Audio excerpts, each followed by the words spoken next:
Once again welcome to my blog. और I hope कि आप सभी लोग बहुत अच्छे से होंगे। तो आज है दिवाली वाला दिन और दिवाली के साथ साथ आज है गुरुवार। तो यानी कि पहले तो मेरा गुरुवार का जो व्रत है वो शुरू होता है। और आज दोपहर के खाने में मैंने बनाई चने की दाल, रोटी, दही बड़े और भी जो भी बनता है खाना यही बनता है हमारे यहाँ। और जो दिन था वो बहुत बिजी था, तो इसलिए जो ब्लॉग में मैं प्रॉपर तरीके से उसको नहीं कर पाई। तो ये जो क्लिप्स थे वो शूट किए आपके लिए और अलग से वॉइस ओवर डाल रही हूँ। और इतने सारे कामों के बीच में ये सारे जो अरेंजमेंट्स है ये भी बहुत ज़रूरी जो पहले से करके रखने होते हैं, क्योंकि शाम के समय इतना व्यस्त टाइम चला जाता है कि ये सब करने का समय ही नहीं मिल पाता है। तो ये यहाँ पर मैं सारे जो दीपक हैं और पूजा की सारी चीज़ें हैं उनको एक साथ एक बास्केट में रख रही हूँ। और ये दिया हम कल लेकर आए थे, बहुत ही सुंदर लगा मुझे ये देखने में। तो मैंने कहा ले चलते हैं गुनगुन, इसको तुम डेकोरेट कर लेना तो बहुत खूबसूरत लगेगा। तो वहाँ पर सारा जो सामान है मैं एक साथ रख रही थी। और दिवाली की जो सफाई है वो पहले हो चुकी थी और बच्चों के आने से घर में जो रौनक है वो पहले ही आ चुकी थी। और बाकी जो काम था लक्ष्मी पूजन का वो शाम को होने वाला था। इस बार दिवाली के दिनों में थोड़ा सा दुविधा रही कि किसी ने 31 को मनाया और किसी ने 1 को मनाया। तो हम लोग जो दिवाली हम लोगों ने सेलिब्रेट की वो हमने 31 तारीख को मनाई थी। और बस सुबह से छोटे मोटे इतने काम निकल आते कि करते करते शाम हो जाती, पता ही नहीं चला। गुनगुन अपने हिस्से का काम लेकर बैठ गई। उनका जो डेकोरेशन का काम है वो उन्होंने संभाल रखा था और वो बड़े आराम से अपने काम को बहुत एंजॉय करते हुए कर रही थी। ये भैया जी कैसे पीछे छूट जाते, ये तो बहाने बना के अपने दोस्तों के साथ घूमने निकल जाते हैं। पर हाँ, थोड़ा बीच बीच में हेल्प कराता रहता है, बात सुनता है। पर दोस्त भी आए हैं सारे बाहर से तो उनसे भी मिलना बनता है। गुनगुन ने यहाँ पर मोम के दिए तैयार किए जो उसने रील्स वगैरह में देखा होगा, और अभी झालर बना रही थी। तो बेटियाँ सच में होती ही ऐसी हैं, उनको घर में सजाने का उनके आने से ही रौनक रहती है और फिर उनका घर सजाना तो एक अलग ही वो हो जाता है।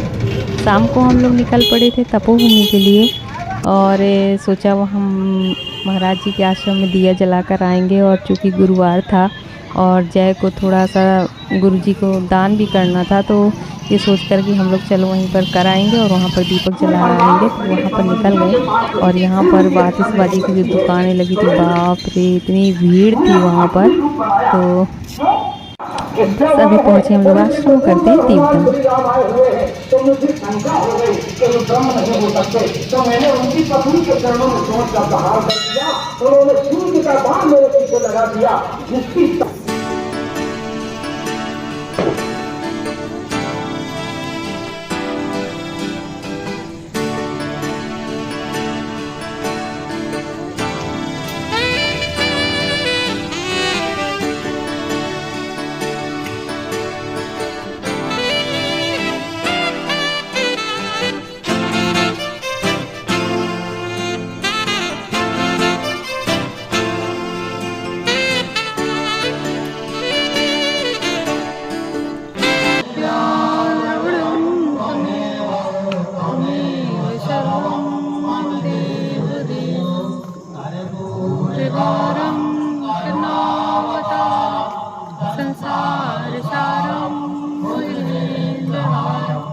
आरती तो कर दो दीपक लेके।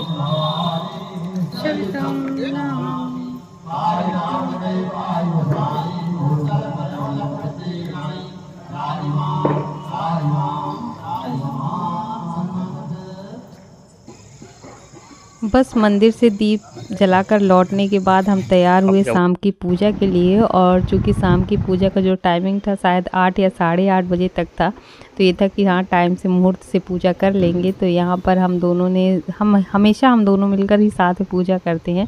तो यहाँ पर माँ लक्ष्मी और के साथ भगवान गणेश और माँ सरस्वती जी की भी पूजा होती है। तो बस माँ लक्ष्मी की पूजा ज़रूरी नहीं है कि माँ लक्ष्मी आपके यहाँ धन दौलत और संपत्ति के रूप में ही विराजमान हो, वो आपके घर में सुख शांति और स्वस्थ और सौंदर्य के रूप में भी विराजित होती हैं। तो वो किसी भी फॉर्म में हो, हमेशा वो माँ लक्ष्मी ही होती हैं और केवल धन और संपत्ति को, पैसे को ही लक्ष्मी का रूप मानना, ये हमारी गलत फहमी है। अगर ये सब होते हुए भी हमारे पास हमारा स्वास्थ्य नहीं है, हमारा सुकून नहीं है, तो शायद हम धनवान नहीं कहे जाएंगे।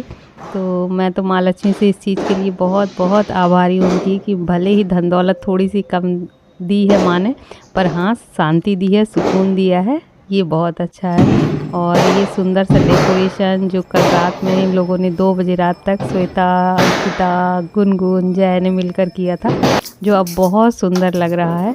और चूँकि मेरा दिन भर का फास्टिंग था, तो शाम को 9-10 बजे तक भूख लगाई थी, तो मैंने कहा कि पहले खा लेते हैं, बाद में करेंगे क्रैकर्स एंजॉय, जो मेरे और कबीर के साथ हम लोग करने वाले थे, क्योंकि नॉर्मली उन्हीं को क्रैकर्स जलाते हुए देखना अच्छा लगता है। हम लोग तो दूर से उनको बस हिदायतें देते रहते हैं, वो अपने मन से पटाखे चलाते रहते हैं, तो बस उनको देखकर ही बहुत अच्छा लगता है और थोड़ा सा समय उनके साथ गुजर जाता है। तो शाम को बस आए छत में और हम लोगों ने जलाए क्रैकर्स। हम लोगों ने नहीं जलाए तो इन दोनों थे, हम लोगों ने देखे इनके साथ और उसको एंजॉय किया।